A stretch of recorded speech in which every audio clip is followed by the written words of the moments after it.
ये letter Kafka ने तब लिखा था जब वो इमोशनली काफ़ी परेशान थे। काफका ने ये लेटर अपने फादर को अपने दिल की बात बताने के लिए लिखा था। उन्होंने ये लेटर अपनी माँ को दिया ताकि वो उनके फादर को दे दें, लेकिन उनकी माँ ने ये कभी उन्हें दिया ही नहीं। मैं इस बड़े से लेटर का एक छोटा सा हिस्सा पढ़ रहा हूँ। प्यारे पिताजी, कुछ दिन पहले आपने मुझसे पूछा था कि मैं क्यों कहता हूँ कि मुझे आपसे डर लगता है। मैं आपको, जैसा कि हमेशा होता है, कुछ जवाब नहीं दे पाया। एक तो मुझे आपसे डर लगता है इसलिए, और दूसरा, इस डर के बारे में समझने के लिए बहुत सारी बातें हैं जिन्हें बोलकर मैं ठीक से जोड़ नहीं पाता। अब मैं यहाँ लिखकर जवाब देने की कोशिश कर रहा हूँ, पर यह भी बहुत अधूरा ही होगा, क्योंकि लिखते वक्त भी डर और उसका असर मुझे रोकता है, और ये मामला इतना बड़ा है कि मेरा दिमाग और याददाश्त उसके सामने बहुत छोटी है। आपको ये बात हमेशा बहुत सीधी और आसान लगी है, कम से कम जब आपने मेरे सामने या औरों के सामने इसके बारे में कहा है। आपको लगता है कि बात कुछ ऐसी है कि आपने अपनी पूरी जिंदगी बहुत मेहनत की, सब कुछ अपने बच्चों के लिए, सबसे ज्यादा मेरे लिए कुर्बान किया, और इसके बदले में मैंने शान शौकत में आराम से जिंदगी बिताई। मुझे जो पढ़ना था वो आज़ादी से पढ़ा। मुझे खाने पीने की कोई चिंता नहीं रही, यानी मुझे कोई भी फिक्र नहीं थी। आपने इसके बदले में मुझसे कोई शुक्रिया नहीं मांगा। आप जानते हैं बच्चों की कदरदानी कैसे होती है, लेकिन फिर भी आप चाहते थे कि मैं थोड़ा तो आपका साथ दूं, थोड़ा तो अपनापन दिखाऊं, थोड़ा तो हमदर्दी दिखाऊं। लेकिन उसकी बजाय मैं हमेशा आपसे दूर ही रहा, अपने कमरे में, किताबों में, अजीब दोस्तों में, बेतुकी बातों में। मैंने आपसे कभी खुलकर बात नहीं की, मंदिर में आपके साथ नहीं गया, फ्रांजिसबाद में कभी आपसे मिलने नहीं गया, कभी परिवार के साथपन जैसा कुछ नहीं किया। आपके बिजनेस या दूसरे कामों की मुझे कोई फिक्र नहीं रही। कारखाना आपने मुझे दिया और फिर मैंने आपको छोड़ दिया। ओटला की जिद में मैंने उसका साथ दिया, और जहां आपके लिए मैं कुछ भी नहीं करता, यहां तक कि आपको एक थिएटर की टिकट भी नहीं लाता, वहीं दोस्तों के लिए सब कुछ करता हूं। अगर आप मेरा पूरा हाल देखें तो आपको लगेगा कि मैं कोई बहुत बुरा या बेहुदा काम तो नहीं करता। शायद मेरी शादी की आखिरी कोशिश को छोड़कर, लेकिन मैं ठंडा हूं, अजनबी हूं, कद्रदान नहीं हूं। और आप ये ऐसे कहते हैं जैसे ये सब मेरी ही गलती है, जैसे मैं थोड़ा सा बदल जाता तो सब कुछ ठीक हो जाता। और आपकी कोई गलती नहीं है, बस यही कि आप मेरे लिए बहुत अच्छे थे। आपकी ये बात मैं बस इतनी सही मानता हूं कि मैं भी मानता हूं कि हमारी दूरियां आपकी वजह से नहीं हुई हैं, लेकिन वैसे ही मेरी भी कोई गलती नहीं है। अगर मैं आपको ये बात समझा पाऊं तो कोई नई जिंदगी तो शुरू नहीं हो सकती। हम दोनों अब बहुत बूढ़े हो गए हैं, लेकिन शायद थोड़ी शांति मिल जाए, आपकी लगातार डांट फटकार थोड़ी कम हो जाए। जो मैं कहना चाहता हूं उसकी आपको थोड़ा बहुत अंदाजा है। ये बात अजीब है। जैसे आपने मुझसे हाल ही में कहा था, मैंने हमेशा तुझसे प्यार किया है, भले ही तूने मुझसे वैसा बर्ताव नहीं किया जैसा दूसरे बाप करते हैं, क्योंकि मैं झूठ मूठ का दिखावा नहीं कर सकता। पिताजी, मैंने कभी आपकी भलाई पर शक नहीं किया, लेकिन ये बात मुझे सही नहीं लगती। आप सच में दिखावा नहीं कर सकते, ये बात ठीक है, लेकिन सिर्फ इसी वजह से ये मान लेना कि दूसरे बाप झूठा दिखावा करते हैं, ये या तो आपकी जिद है या और मुझे तो सच में यही लगता है। ये छुपी हुई बात है कि हमारे बीच कुछ ठीक नहीं है, और इसमें आपकी भी थोड़ी हिस्सेदारी है, लेकिन बिना आपकी गलती के। अगर आप सच में यही मानते हैं तो फिर हम दोनों एक जैसी सोच रखते हैं। मैं ये नहीं कहता कि मैं जैसा हूं सिर्फ आपकी वजह से ही ऐसा बन गया हूं, ये कहना बहुत ज्यादा हो जाएगा, और मैं अक्सर ऐसा ज्यादा ही सोचता हूं। हो सकता है कि अगर मैं आपके असर से बिल्कुल आजाद भी बड़ा होता, तब भी मैं आपके मन का इंसान न बन पाता। शायद मैं फिर भी कमजोर, डरपोक, हिचकिचाने वाला, बेचैन इंसान ही बनता, न कि रॉबर्ट काफ्का या कार्ल हरमन।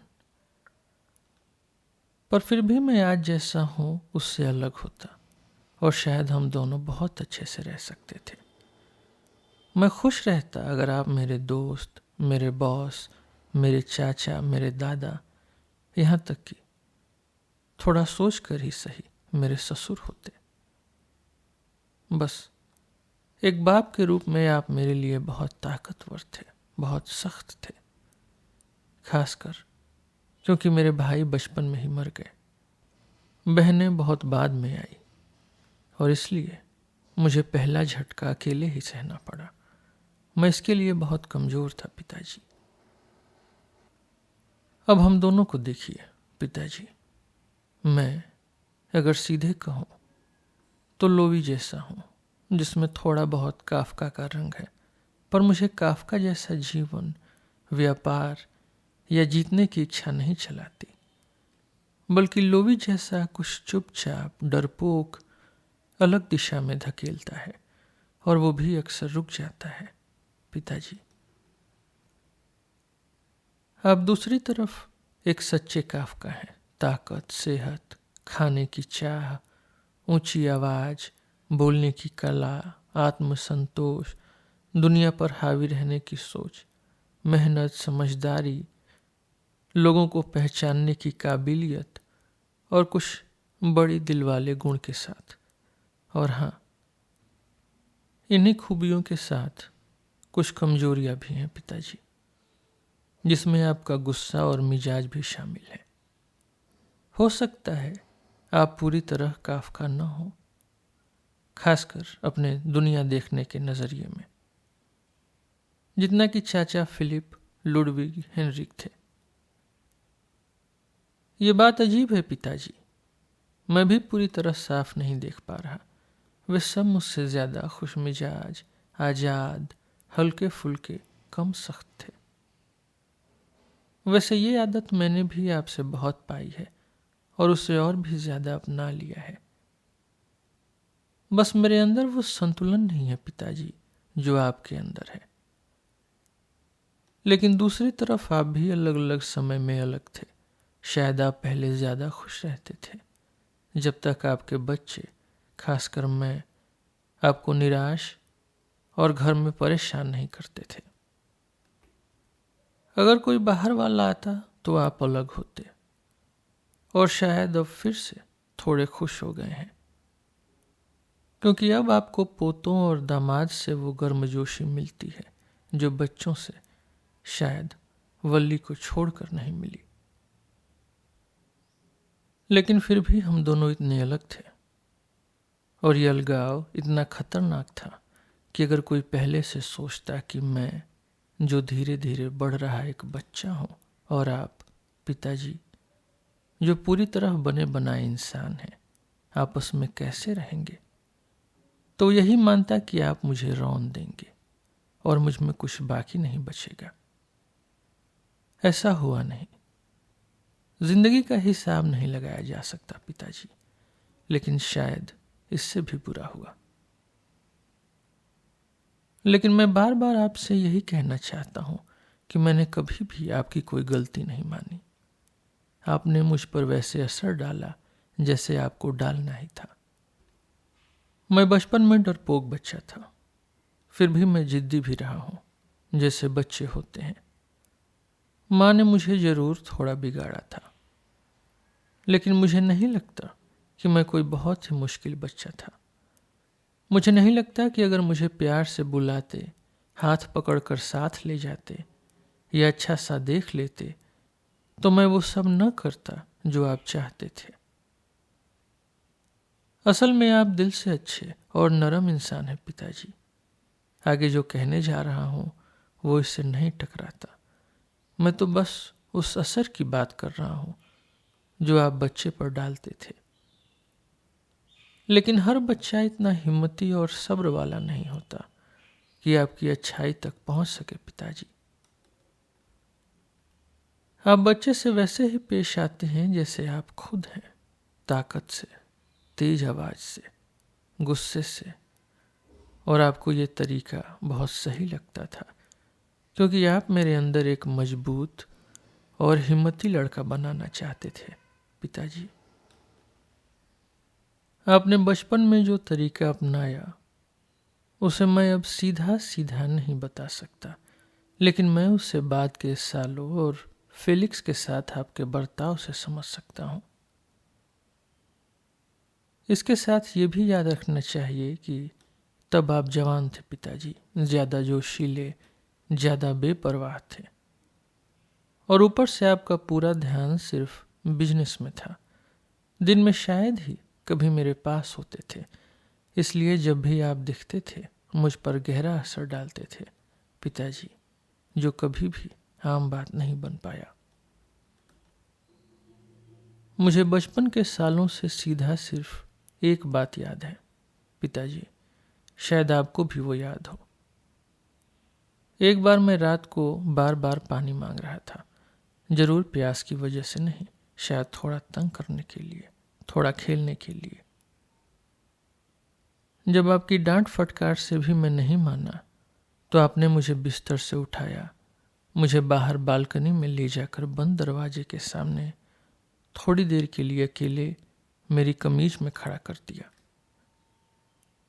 मैं ये नहीं कहता कि आपने गलत किया, शायद उस वक्त रात की शांति के लिए यही तरीका बचा था, लेकिन मैं इसे आपके सिखाने के तरीके और उनके मुझ पर असर को बताना चाहता हूं पिताजी। उसके बाद मैं शायद कहना मानने लगा था, लेकिन मेरे अंदर इससे एक डर बैठ गया था। मुझे जो बिना वजह पानी मांगना आसान सा लगता था और जो बाहर निकाल देना बहुत डरावना था, इन दोनों बातों को मैं अपने मन में कभी मिला ही नहीं पाया। सालों बाद भी मुझे ये डर लगता था कि वो बड़ा आदमी, मेरा बाप, सबसे बड़ी ताकत, बिना किसी खास वजह के आ सकता है और रात को मुझे बिस्तर से उठाकर बालकनी में छोड़ सकता है और मैं उसके लिए कुछ भी नहीं हूं। ये तो बस छोटी सी शुरुआत थी, लेकिन ये अपने आप को कुछ नहीं समझने का जो एहसास मुझे बार बार सताता है, जो कई बार अच्छा भी है, वो बहुत बार आपके असर से ही आया है पिताजी। मुझे थोड़ा हौसला, थोड़ा प्यार, थोड़ा मेरा रास्ता खुला रखने की जरूरत थी, लेकिन आपने वो रास्ता बंद कर दिया पिताजी। भले ही आपकी नीयत अच्छी थी कि मैं कोई और रास्ता पकड़ूं, पर मैं उसके लायक नहीं था। आप मुझे तब खुश करते थे जब मैं ठीक से सलाम करता था या ठीक से मार्च करता, लेकिन मैं कोई सिपाही बनने वाला नहीं था। या आप मुझे खुश करते थे जब मैं अच्छा खाता या बियर पी लेता, या जब मैं आपके पसंदीदा गाने गा लेता या आपकी बातें दोहराता, लेकिन ये सब मेरे भविष्य का हिस्सा नहीं था पिताजी। और ये खास बात है कि आज भी आप मुझे बस तभी सच में हौसला देते हैं जब बात आपकी खुद की हो, जब आपका मन दुखता है, जैसे मेरी शादी की बात से, या जब मेरा मन दुखता है, जैसे जब पेपा मुझे बुरा भला कहती है, तब आप मुझे समझाते हैं, मेरा ध्यान मेरी काबिलियत की तरफ दिलाते हैं, मुझे बताते हैं कि मैं कैसी कैसी अच्छी जगह शादी कर सकता हूँ, और पेपा को पूरी तरह गलत ठहराते हैं। लेकिन अब तो मैं इतना बड़ा हो गया हूँ कि मुझे किसी हौसले की जरूरत नहीं रहती, और अगर है भी तो वो तब क्यों मिले जब वो सच में मेरे लिए न हो। उस वक्त और हर वक्त मुझे आपकी हिम्मत बढ़ाने की सबसे ज्यादा जरूरत थी पिताजी। मैं तो पहले ही आपके सिर्फ शरीर से दबा हुआ महसूस करता था। मुझे याद है जब हम दोनों कपड़े बदलने के लिए केबिन में साथ जाते थे, मैं दुबला, कमजोर, पतला, आप ताकतवर, लंबे, चौड़े। केबिन में ही मुझे अपनी हालत बुरी लगती थी, और यह सिर्फ आपके सामने नहीं बल्कि पूरी दुनिया के सामने, क्योंकि मेरे लिए आप ही दुनिया की नाप थे पिताजी। जब हम फिर बाहर लोगों के सामने निकलते थे, मैं आपके हाथ में एक हड्डी जैसा बच्चा, डरता डरता नंगे पांव पटरे पर पानी से डरता हुआ, आपकी तैरने की कोशिशें दोहराने में नाकाम, जो आप अच्छे मन से लेकिन मेरी शर्म को बढ़ाते हुए बार बार दिखाते थे, तो मुझे बहुत बुरा लगता था, और मेरी सारी बुरी यादें एक साथ उस वक्त सामने आ जाती थी पिताजी। मुझे तब भी सबसे अच्छा लगता था जब आप पहले कपड़े बदल लेते थे और मैं अकेले केबिन में रह जाता था और शर्म के साथ बाहर आने में देर कर पाता था, जब तक आप आकर मुझे बाहर न बुलाते। मैं आपको इस बात के लिए धन्यवाद देता था कि आपने मेरी परेशानी कभी नहीं देखी, और मुझे अपने पापा के शरीर पर फक्र भी था। वैसे ये फर्क आज भी हमारे बीच वैसे ही है। इसी तरह आपका दिमागी दबदबा भी था पिताजी। आपने खुद की मेहनत से इतनी ऊंचाई पाई थी, इसलिए आपकी राय पर आपको पूरा भरोसा था। ये बात मुझे बचपन में उतनी बड़ी नहीं लगी जितनी बाद में जवानी में लगी। अपनी कुर्सी पर बैठकर आप दुनिया पर राज करते थे। आपकी बात हमेशा सही थी, बाकी सबकी बातें बेकार, पागलपन, समझ से बाहर या गलत लगती थी। आपका आत्मविश्वास इतना ज्यादा था कि आपको हमेशा एक जैसा रहना भी नहीं पड़ता था। फिर भी आप हमेशा सही ही रहते थे पिताजी। कभी कभी ऐसा भी होता कि किसी चीज पर आपकी कोई राय ही नहीं होती थी, तो फिर उस चीज पर दुनिया की सारी राय आपको गलत लगती थी। जैसे आप कभी चेक लोगों को बुरा कहते, फिर जर्मनों को, फिर यहूदियों को, और ये भी किसी वजह से नहीं बल्कि हर तरीके से, और आखिर में कोई नहीं बचता था, बस आप ही बचते थे। आपके अंदर वो रहस्य आ गया था जो हर हुक्म चलाने वाले में होता है, जिसका हक सिर्फ उसके खुद के होने में होता है, सोच में नहीं। कम से कम मुझे तो ऐसा ही लगता था पिताजी। ये बात सिर्फ सोच तक ही नहीं थी, लोगों तक भी थी। बस मुझे किसी इंसान में थोड़ा भी दिलचस्पी हो जाती, वैसे ये मेरे स्वभाव की वजह से बहुत कम होता था, तब भी आप मेरी भावनाओं की परवाह किए बिना, मेरी समझ का भी लिहाज किए बिना उस इंसान की बुराई करने लगते, उसे गलत ठहराने लगते, उसकी बेइज्जती करने लगते पिताजी।